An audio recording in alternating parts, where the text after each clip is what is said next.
आज की कहानी में हमें एक ऐसे भाई को दिखाया जाता है जो कि अपनी स्टेप सिस्टर के साथ वो सब कुछ करना चाहता है जिसकी कि यह समाज उन्हें इजाज़त नहीं देता, लेकिन फिर भी वो स्टेप ब्रदर कोशिश को जारी रखता है और हर मुमकिन कोशिश करता है जिससे कि वो अपनी स्टेप सिस्टर को हासिल कर सके। मूवी का नाम है दी टीयर स्मिथ। नेटफ्लिक्स पे 2024 में हाल ही में ये मूवी रिलीज हुई है और ये मूवी फिलहाल नेटफ्लिक्स पे टॉप 10 में चल रही है। ऑडियंस इस मूवी को बहुत ही ज्यादा देखना पसंद कर रही है क्योंकि मूवी की स्टोरी बहुत ही ज्यादा लाजवाब है। तो इसी के साथ इस वीडियो को स्टार्ट करते हैं। तो मूवी का स्टार्ट होता है और हमें एक लड़की नीका को दिखाया जाता है जो कि अपने घर वालों के साथ ट्रैवल कर रही होती है और यहीं पर एक एक्सीडेंट में उसके घर वालों की मौत हो जाती है और नीका इसमें बच जाती है। फिर हमें दिखाया जाता है कि नीका को एक अनाथ आश्रम में भेज दिया जाता है। यहाँ की केयर टेकर मिस मार्गरेट एक बहुत ही ज्यादा बुरी औरत होती है। वो जाते ही नीका के गले से उसकी मोम का नेकलेस उतरवा देती है। नीका की यहाँ पर एक दोस्त बन जाती है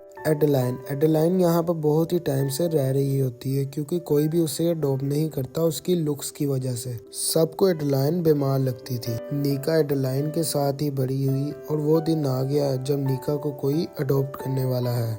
नीका ने एडेलाइन से अलविदा ली और बाहर जाते जाते वो उन सब पलों को याद करती है जो यहाँ पर उसने बिताए थे। नीका अपने न्यू पेरेंट्स से मिली तो मिस मार्गरेट ने नीका से कहा कि इनसे अच्छे से बिहेव करना क्योंकि ये लोग तुम्हें टेम्परेरी लेके जा रहे हैं। अगर तुम टेम्परेरी पीरियड में इनके साथ अच्छे से बिहेव किया और अगर तुम इन्हें पसंद आ गई तो ये लोग तुम्हें परमानेंटली भी अपनी बेटी बना सकते हैं। फिर जैसे ही वो लोग यहाँ से निकलने लगे तो उन्हें एक लड़के राइजल का पियानो सुना। ये लड़का राइजल यहाँ का सबसे ज्यादा काबिल और होनहार लड़का था, लेकिन नीका को राइजल से सख्त नफरत थी। नीका को वो बिल्कुल भी पसंद नहीं था, लेकिन उन दोनों पेरेंट्स एना और नॉर्मल ने राइजल को भी अडॉप्ट कर लिया। नीका अगर किसी के साथ नहीं रहना चाहती थी तो वो राइजल था। घर के अंदर पहुंचते ही उन्हें सबसे पहले एक पियानो दिखता है। ये उनके बेटे का था जो इस दुनिया में अब नहीं रहा। नॉर्मल और एना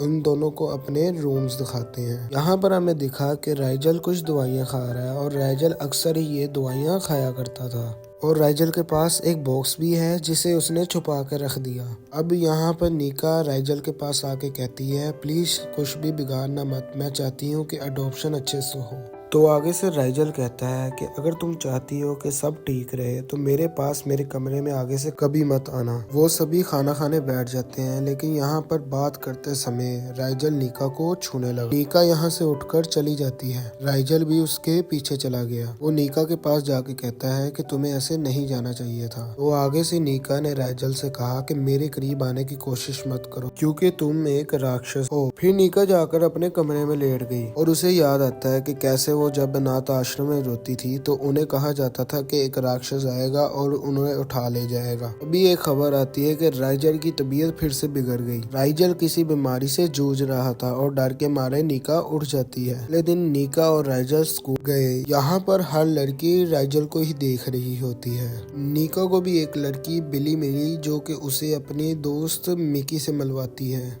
पर क्लास में जैसे ही नीका का इंट्रोडक्शन होने लगा, क्लास के बाहर राइजल ने लड़ाई डाल ली क्योंकि वो लड़का नीका पर बुरे कमेंट पास कर रहा था। रात को नीका राइजल से पूछती है कि तुम हर अडॉप्शन के लिए मना कर देते थे तो इस बार ऐसा क्या हुआ जो तुम मान गए। नीका राइजल की चोट पर बर्फ लगाने लगती है तो राइजल ने कहा कि मुझको छूने का सोचना भी मत क्योंकि मैं फिर खुद को नहीं रोक पाऊंगा। अगली सुबह एना नीका को राइजल के कमरे में रखने के लिए कुछ कपड़े दे देती है और जब नीका राइजल के कपड़े देने के लिए राइजल के कमरे में पहुंची तो उसे वहां पर राइजल की दवाई नजर आई, लेकिन तभी वहां पर राइजल भी आ पहुंचा। वो नीका से कहता है कि मैं तो बुरा राक्षस हूँ ना, तो तुम यहाँ पर मेरे कमरे में क्या करने आई हो। राइजल को ये बात पता थी कि नीका उससे बहुत ही ज्यादा नफरत करती है, उससे बहुत ही ज्यादा डरती है। फिर हमें दिखाया जाता है कि स्कूल में नीका को एक लड़का लाइनन मिला और यहाँ पर राइजल उस लड़के से कहता है कि नीका से दूर रहो। फिर ये पूरा परिवार स्कूल के बाद शॉपिंग करने जाते हैं। यहाँ पर एना नीका को एक ड्रेस ट्राई करने को कहती है।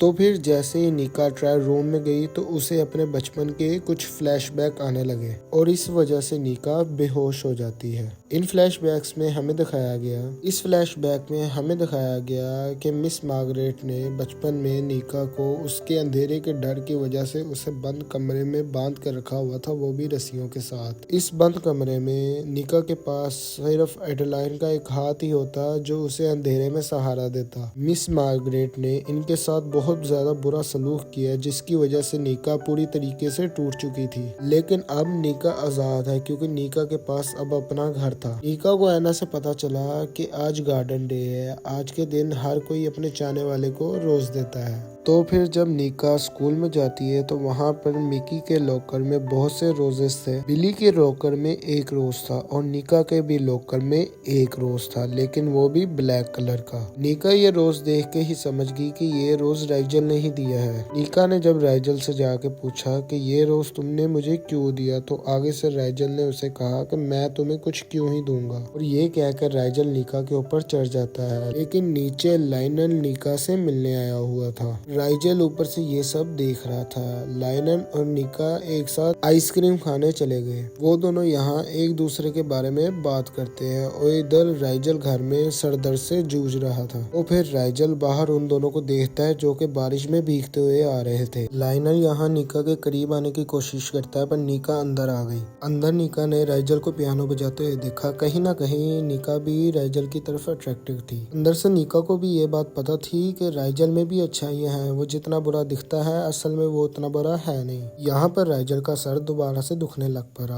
और नीका जब राइजल के पास आने की कोशिश करती है तो राइजल गुस्सा हो गया और राइजल नीका से कहता है कि मैं चाहता हूँ कि तुम सिर्फ मुझसे नफरत करो। पर नीका राइजल से नफरत करना नहीं चाहती, वो समझना चाहती थी कि राइजल ऐसा क्यों है। फिर रात को नीका को लाइनल की एक वीडियो आई जिसमें राइजल ने लाइनल का पीट पीट कर बुरा हाल कर दिया था। राइजल फिर घर आया। नीका उससे पूछती है कि तुम ऐसा क्यों कर रहे हो, तुम चाहते क्या हो मुझसे। राइजल ने कहा कि मुझे हाथ मत लगाओ और वो यहीं पर गिर जाता है। उसे बहुत ही तेज बुखार था। दूसरी तरफ उनके पेरेंट्स बहुत ही भारी जाम में फंसे हुए हैं। नीका राइजल को उठाकर उसके कमरे में लेके गई। उसने उसके गीले कपड़े उतारे। ऐना का फोन आने पर नीका उसे बता देती है कि राइजल को बहुत ही तेज बुखार है। नीका ने राइजल को दवाइयाँ दी। राइजल उससे कहता है कि मत जाओ। वो दोनों साथ में लेट गए। राइजल ने नीका को पकड़ लिया और हक कर लिया। यहाँ में दिखाया गया कि जब नीका उस अनाथ आश्रम में आई थी तो राइजल ने नीका की मोम का नेकलेस लेके संभाल लिया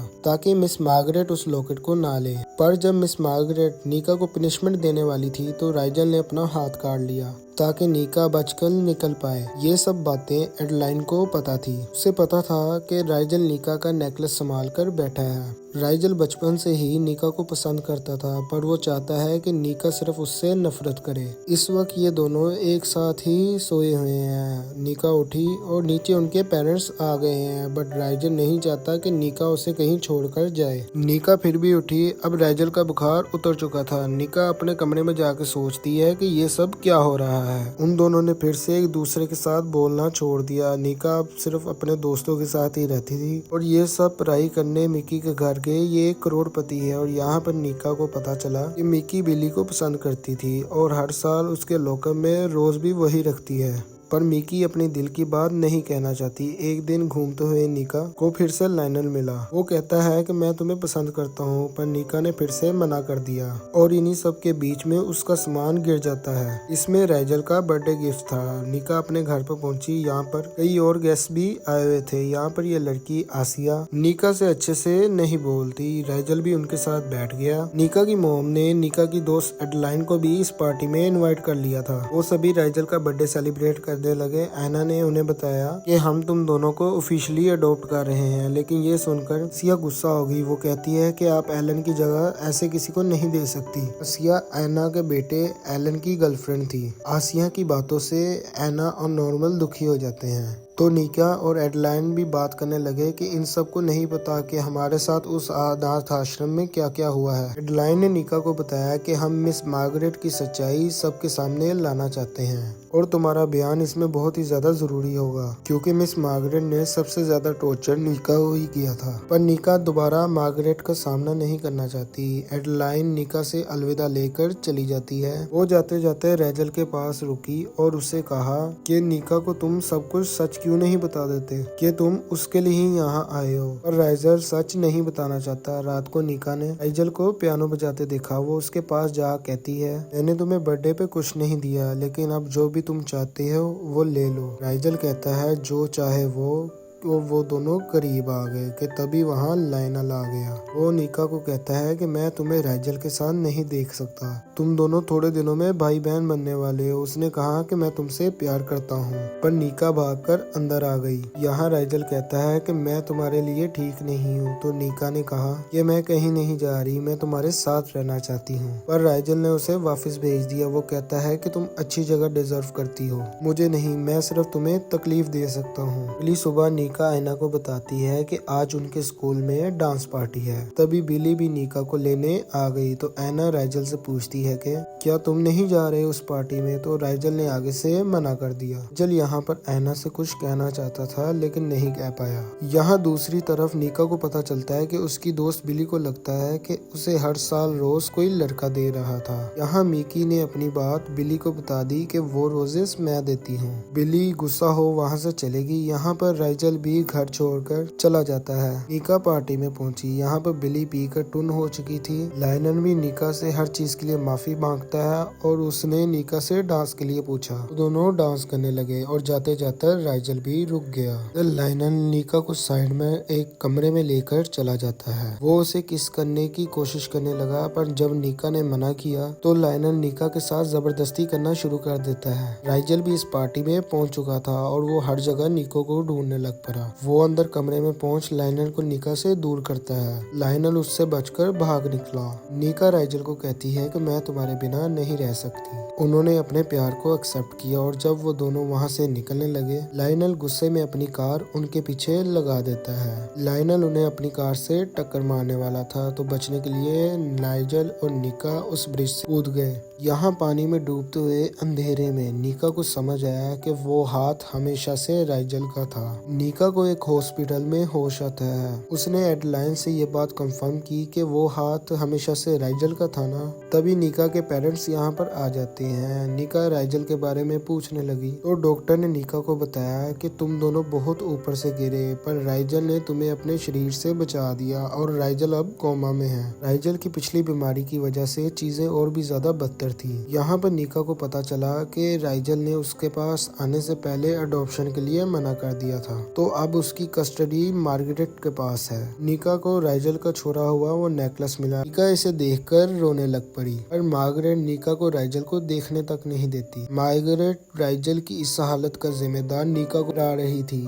कुछ दिनों बाद हिम्मत जुटा निका मिस मार्गरेट पे केस कर देती है। पर जो बच्चे मार्गरेट के खिलाफ बयान देने को तैयार थे वो उसके सामने जाकर कुछ नहीं बोल पाते और निका को लगने लगा कि वो केस हार जाएगी। मार्गरेट के वकील ने भी निका से ऐसे ऐसे सवाल पूछे जिससे सुनकर निका डरकर भागने लगी। यहाँ ऐना निका को समझाती है, जिसके बाद निका ने कोर्ट में जाकर सब कुछ सच बताया कि कैसे मिस मार्गरेट राइजल को बाकी बच्चों पे होते हुए जुल्म को देखने पर मजबूर करती थी, जिससे राइजल धीरे धीरे टूटने लगा। मार्गरेट ने राइजल को इस बात पर यकीन दिला दिया था कि वो एक राक्षस है जिसे कभी भी प्यार नहीं मिल सकता। निका ने अनाथ आश्रम में हो रही सभी चीजों के बारे में बताया। कोर्ट में मार्गरेट दोषी साबित हुई। निका भाग के राइजल के पास जाती है। राइजल का हाथ पकड़ रोने लगी। अनाथ आश्रम के बाद आज पहली बार निका की आंखों से आंसू बहे। निका राइजल से अपने प्यार का इजहार करती है। ये सुनकर राइजल का भी हाथ हिला और उसे होश आ गया। और इसी के साथ ये कहानी खत्म होती है। आपको ये एक्सप्लेनेशन कैसी लगी मुझे कमेंट सेक्शन में जरूर बताना और इसी के साथ वीडियो को लाइक, चैनल को सब्सक्राइब और बेल आइकन के बटन को जरूर से दबा देना। आप सब अपना ख्याल रखना। Thank you and take care.